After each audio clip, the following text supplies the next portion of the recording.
Hello बच्चों, आप सभी का स्वागत है आपका अपने यूट्यूब चैनल कंपोस्टर पर। तो इस वीडियो में देखेंगे क्लास 12 के सब्जेक्ट फिजिक्स के टॉप 30 क्वेश्चन। ठीक है, कोशिश करेंगे कि एक ही पार्ट में आपके सारे क्वेश्चन कवर हो जाए। अगर नहीं कवर होते हैं तो हम क्योंकि वीडियो भी हमने ज्यादा लंबी नहीं रखनी है, क्योंकि आप लोग बोर हो जाएंगे, तो इसलिए हम कोशिश करेंगे 2 से 3 पार्ट में आपके सारे क्वेश्चन विद सॉल्यूशन, ठीक है, के साथ लाएंगे।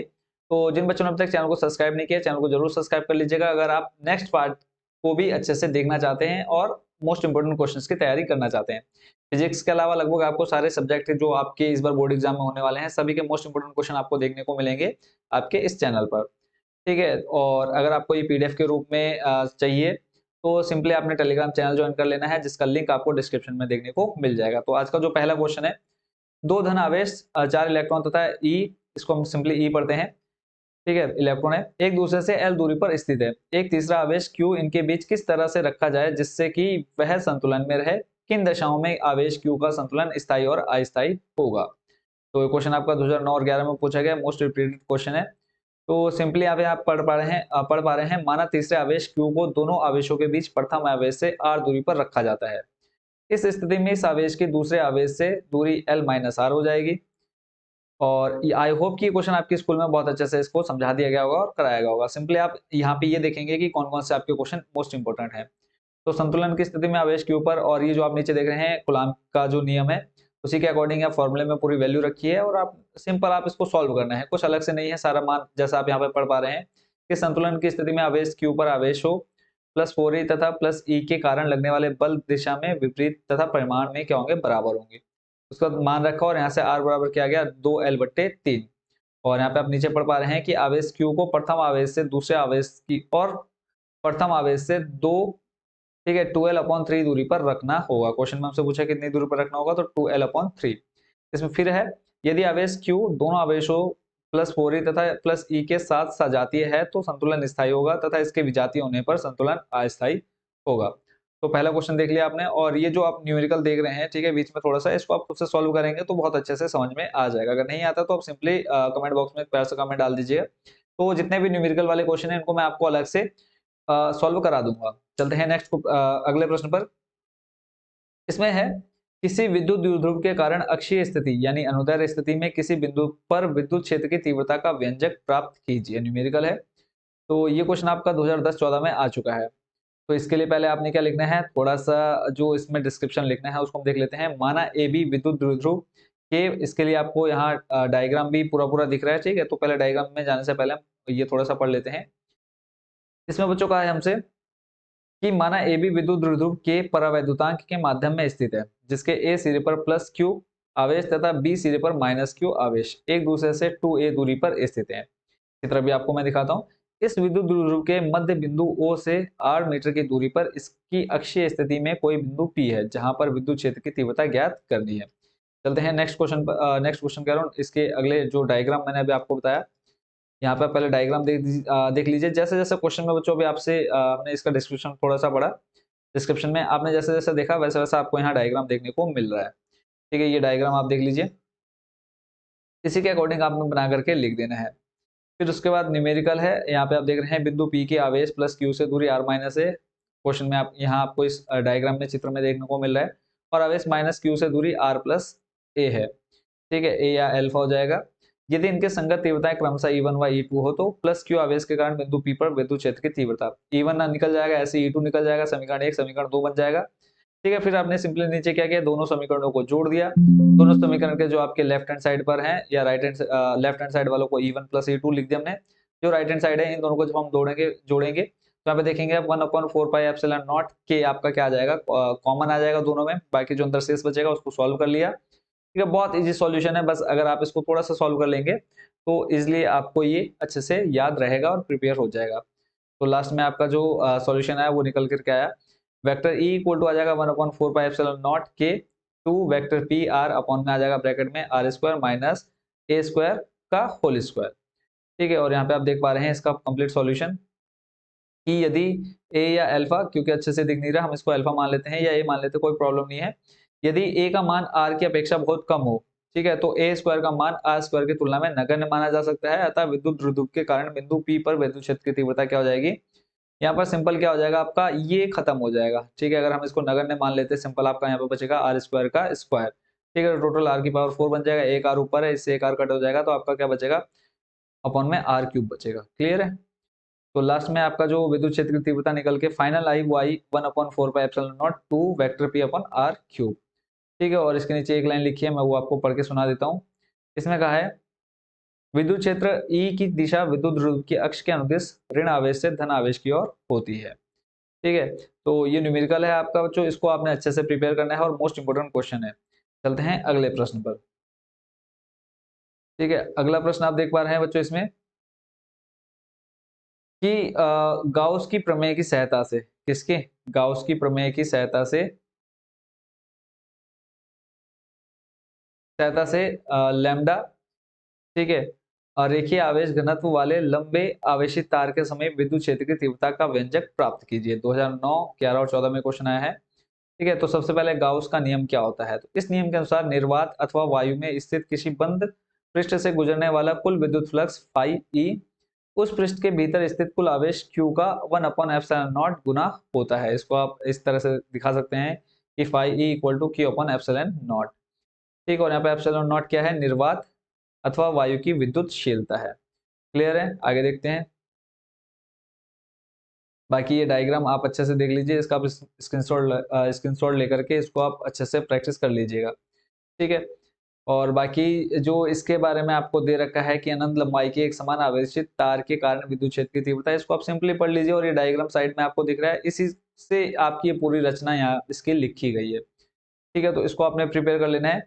और लास्ट लाइन जो आप यहाँ पे देख रहे हैं, अतः वक्र पृष्ठ पर स्थित सभी बिंदुओं के लिए विद्युत फ्लक्स आपका क्या हो जाएगा, del phi P equal to हो जाएगा vector E into D A, ठीक है। और यहाँ पे डी ए का आपका मान क्या हो जाएगा, जैसे आपका वेक्टर हटेगा क्या लग जाएगा, कॉस थीटा। और यहाँ पे कॉस थीटा का कॉस जीरो का मान कितना हो जाएगा, जब आप यहाँ देखेंगे कॉस जीरो एंगल बनेगा, तो ये हो जाएगा ई डी ए, ठीक है, क्योंकि कॉस जीरो का मान कितना होता है 1। फिर उसके बाद आगे देख रहे हैं, यदि देखो बच्चों इसमें मेन आपका क्या है कि आपको मोस्ट इंपोर्टेंट क्वेश्चन प्रोवाइड करा दे रहा हूँ, ठीक है। ये सॉल्यूशन मेरे को पता है कि आप सभी के स्कूल में नोट्स बहुत अच्छे से बनवाए गए हैं, ठीक है। अगर आपको फिर भी समझ में नहीं आ रहा तो मैं जितने न्यूमेरिकल हैं आपके इन सभी को अलग से पूरा सॉल्व करके और बहुत अच्छे से एक्सप्लेन करके बता सकता हूँ, ठीक है। तो आप कमेंट बॉक्स में पूछ सकते हैं जो क्वेश्चन भी आपको समझ में नहीं आएगा।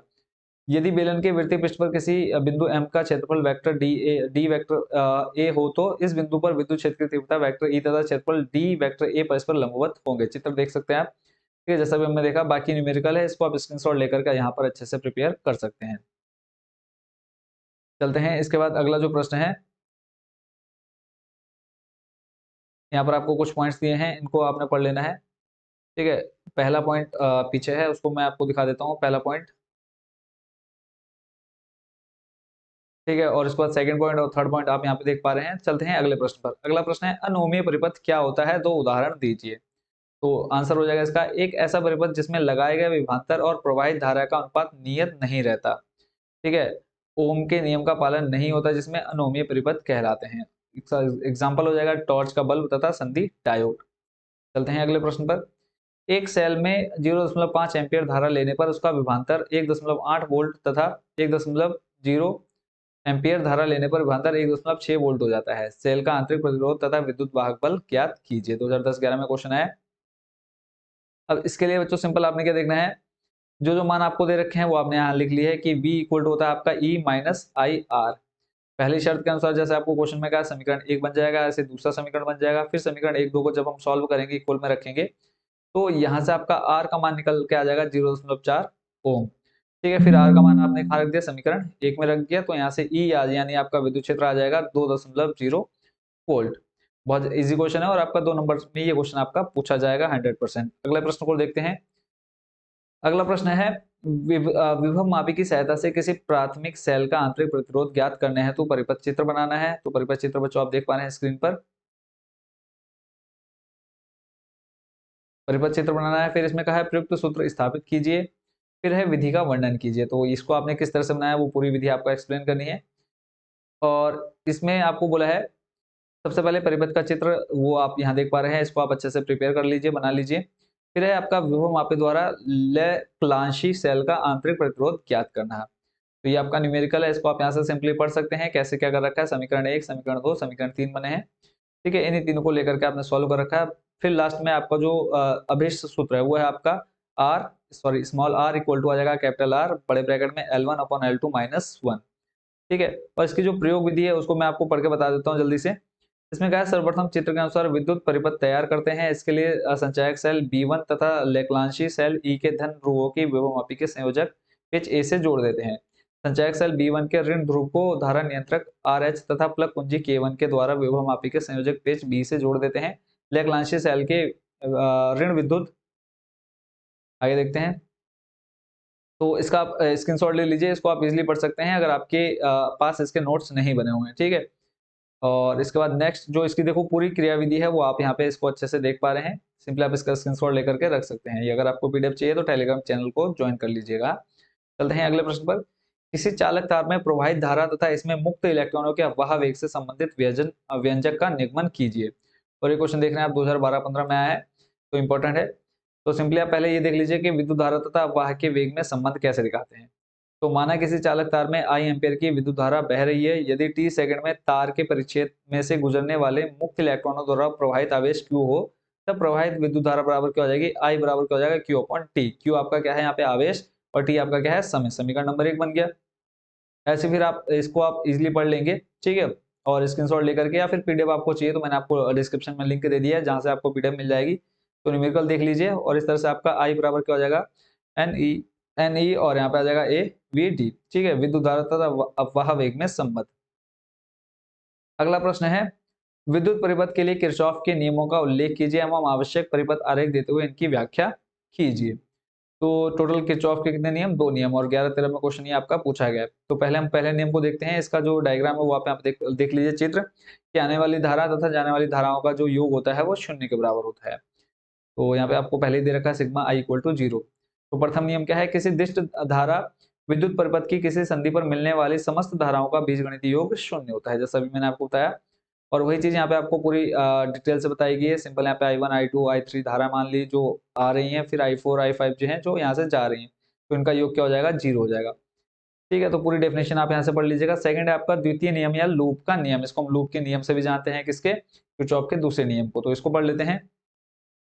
किसी विद्युत परिपथ के बंद पाश अथवा लूप के विभिन्न खंडों में प्रवाहित धाराओं एवं उनके संगत प्रतिरोधों के गुणनफलों का बीजगणितीय योग उस पाश में कार्य करने वाले समस्त विद्युत वाहक बलों के बीजगणितीय योग के बराबर होता है। यानी हम इसको कह सकते हैं कि सिग्मा ई बराबर आ जाएगा सिग्मा आई आर।